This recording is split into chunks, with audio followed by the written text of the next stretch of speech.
الحمد للہ رب العالمین والصلاة والسلام علی سید المرسلین اما بعد فاعوذ باللہ من الشیطان الرجیم بسم اللہ الرحمن الرحیم الصلاة والسلام علیک یا رسول اللہ وعلی آلک واصحابک یا حبیب اللہ الصلاة والسلام علیک یا نبی اللہ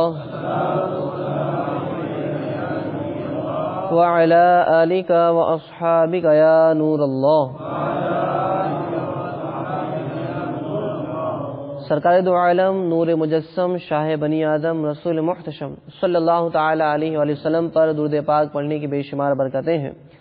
ایک مقام پر آپ صلی اللہ تعالی علیہ وآلہ وسلم نے ارشاد فرمایا کہ اللہ تعالی نے میری قبر پر ایک فرشتے کو مقرر فرمایا ہے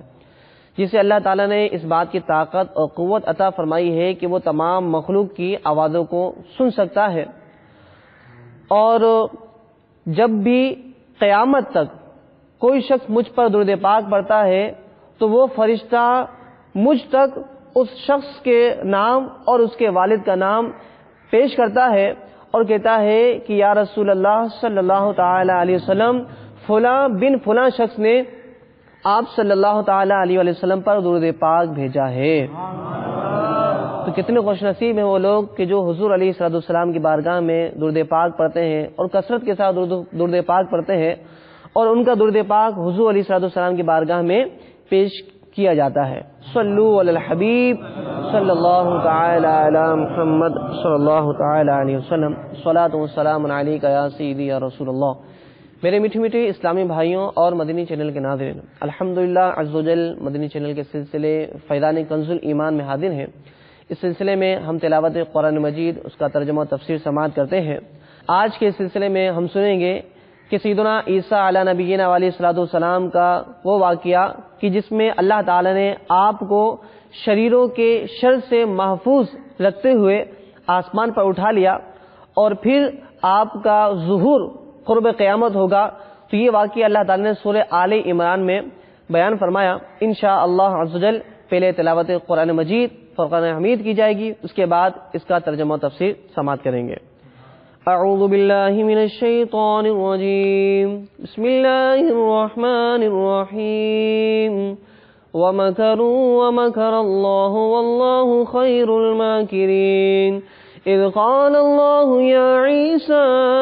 إِنِّي مُتَوَفِّيكَ وَرَافِعُكَ إِلَيَّ وَمُطَهِّرُكَ من الذين كفروا وجاعل الذين اتبعوك فوق الذين كفروا إلى يوم القيامة ثم إلي مرجعكم فأحكم بينكم فيما كنتم فيه تختلفون فأما الذين كفروا فأعذبهم عذابا شديدا في الدنيا والآخرة وما لهم من ناصرين وأما الذين آمنوا وعملوا الصالحات فيوفيهم أجورهم والله لا يحب الظالمين صدق اللہ العظیم۔ میٹھے میٹھے اسلامی بھائیوں اور مدنی چینل کے ناظرین، واقعہ کچھ اس طرح ہے کہ حضرت سیدنا عیسیٰ علی نبینا علیہ الصلوۃ والسلام نے جب یہودیوں کے سامنے اپنی نبوت کا اعلان فرمایا، تو چونکہ یہودی توریت میں پڑھ چکے تھے کہ حضرت عیسیٰ علیہ السلام ان کے دین کو منسوخ کر دیں گے، اس لیے یہودی آپ کے دشمن ہو گئے۔ یہاں تک کہ جب حضرت عیسیٰ علیہ السلام نے یہ محسوس فرما لیا کہ یہودی اپنے کفر پر اڑے رہیں گے اور وہ مجھے قتل کر دیں گے، تو ایک دن آپ علیہ السلام نے لوگوں کو مخاطب کر کے فرمایا من انصاری اللہ، کہ تم میں سے کون میرا مددگار ہے اللہ کے دین کی طرف۔ تو پھر 12 یا 19 یعنی اتنی بڑی قوم تھی، ان میں سے صرف 12 یا 19 افراد نے کہا نحن انصار اللہ قالوا آمنا باللہ واشہد بأننا مسلمون، یعنی ہم خدا کے دین کی مددگار ہیں، ہم اللہ پر ایمان لائے اور آپ گواہ ہو جائیں کہ ہم مسلمان ہیں۔ بس اتنی مختصر تعداد حضرت عیسیٰ علیہ السلام پر ایمان لائی، بقیہ تمام لوگ ایمان لانے سے منحرف رہے، یہاں تک کہ جوش عداوت میں ان یہودیوں نے آپ کے قتل کا منصوبہ بنا لیا، اور ایک شخص کو یہودیوں نے جس کا نام تطیانوس تھا آپ کے مکان میں آپ کو قتل کرنے کے لیے بھیجا۔ اتنے میں اچانک اللہ تعالیٰ نے حضرت جبرائیل علیہ السلام کو ایک بدلی کے ساتھ یعنی ایک بادل کے ساتھ وہاں بھیجا، اور اس بدلی نے آپ کو آسمان کی طرف اٹھا لیا۔ آپ کی والدہ جوش محبت میں آپ کے ساتھ چمٹ گئی، تو آپ نے فرمایا اماں جان اب قیامت کے دن ہماری اور آپ کی ملاقات ہوگی، اور بدلی نے آپ کو آسمان پر پہنچا دیا۔ یہ واقعہ بیت المقدس میں شب قدر کی مبارک رات میں وقوع پذیر ہوا۔ تطیانوس جو کافر شخص، جو یہودی شخص آپ کو قتل کرنے کے ارادے سے مکان میں داخل ہوا تھا، جب بہت دیر مکان سے باہر نہیں نکلا تو یہودیوں نے مکان میں گھس کر دیکھا تو اللہ تعالیٰ نے تطیانوس کو حضرت عیسیٰ علیہ السلام کی شکل کا بنا دیا تھا۔ یہودیوں نے تطیانوس کو حضرت عیسیٰ سمجھ کر ان کو قتل کر ڈالا۔ اس کے بعد جب تطیانوس کے گھر والوں نے غور سے دیکھا تو صرف چہرہ حضرت عیسیٰ علیہ السلام کا تھا، باقی سارا بدن تطیانوس ہی کا تھا۔ تو اس کے اہل خاندان نے کہا کہ اگر یہ مقتول حضرت عیسیٰ علیہ السلام ہے تو ہمارا آدمی تطیانوس کہاں ہے، اور اگر یہ تطیانوس ہے تو حضرت عیسیٰ علیہ السلام کہاں گئے؟ اس پر خود یہودیوں میں آپس میں جنگ و جدال کی نوبت آ گئی، اور خود یہودیوں نے ایک دوسرے کو قتل کرنا شروع کر دیا، اور بہت سے یہودی قتل ہو گئے۔ اللہ تعالیٰ نے قرآن مجید فرقان حمید میں اس واقعے کو کچھ اس طرح بیان فرمایا، جس کا ترجمہ یہ ہے: بسم اللہ الرحمن الرحیم، اللہ کے نام سے شروع جو نہایت مہربان رحم والا۔ اور کافروں نے مکر کیا اور اللہ نے ان کے ہلاک کی خفیہ تدبیر فرمائی، اور اللہ سب سے بہتر چھپی تدبیر والا ہے۔ یاد کرو جب اللہ نے فرمایا اے عیسیٰ میں تجھے پوری عمر تک پہنچاؤں گا اور تجھے اپنی طرف اٹھا لوں گا اور تجھے کافروں سے پاک کر دوں گا اور تیرے پیروں کو قیامت تک تیرے منکروں پر غلبہ دوں گا، پھر تم سب میری طرف پلٹ کر آؤ گے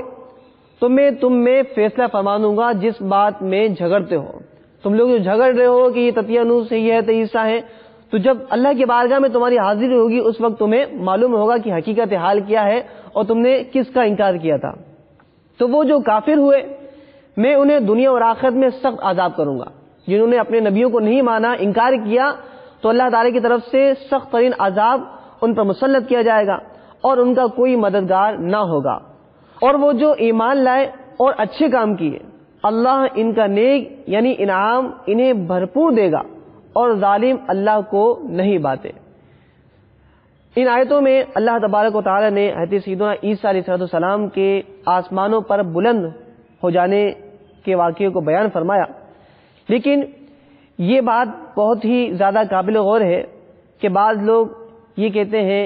کہ حضرت عیسیٰ علیہ السلام شہید کر دیے گئے، ان کو قتل کر ڈالا گیا، حالانکہ اللہ تعالی نے اس بات کی بارہا قرآن مجید میں اس بات کی تردید فرمائی اور فرمایا وما قتلوہ یقینا، کہ بالیقین انہیں کسی نے قتل نہیں کیا، بل رفعہ اللہ الیہ، بلکہ اللہ تعالی نے انہیں اٹھا لیا، وکان اللہ عزیزا حکیما، اور اللہ غالب حکمت والا ہے۔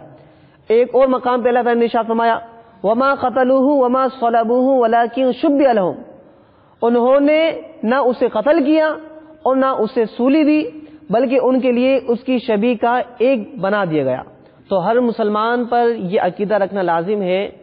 کہ حضرت سیدنا عیسیٰ علیہ نبینا علیہ السلام کو اللہ نے آسمانوں پر اٹھایا ہے، اور انہیں نہ کسی نے قتل کیا ہے، نہ ہی وہ شہید ہوئے، اور نہ ہی انہیں سولی پر چڑھایا گیا ہے۔ بہرحال جو شخص یہ عقیدہ رکھے کہ انہیں قتل کر دیا گیا یا انہیں سولی دی گئی ہے تو یہ ایسا عقیدہ رکھنے والا اسلام سے خارج ہو جائے گا۔ تو اللہ تعالیٰ کی بارگاہ میں دعا کرتے ہیں کہ رب کریم ہمیں قرآن مجید کے احکامات کو سمجھنے اور اس پر عمل کرنے اور اسے یاد رکھ کر دوسروں تک پہنچانے کی توفیق نصیب فرمائے، اور قرآن مجید کے نور سے ہمارے قلوب و اذہان کو منور اور روشن فرمائے۔ آمین بجاہ النبی الامین صلی اللہ تعالی علیہ وسلم۔ صلو علی الحبیب صلی اللہ تعالی علی محمد صلی اللہ تعالی علیہ وسلم۔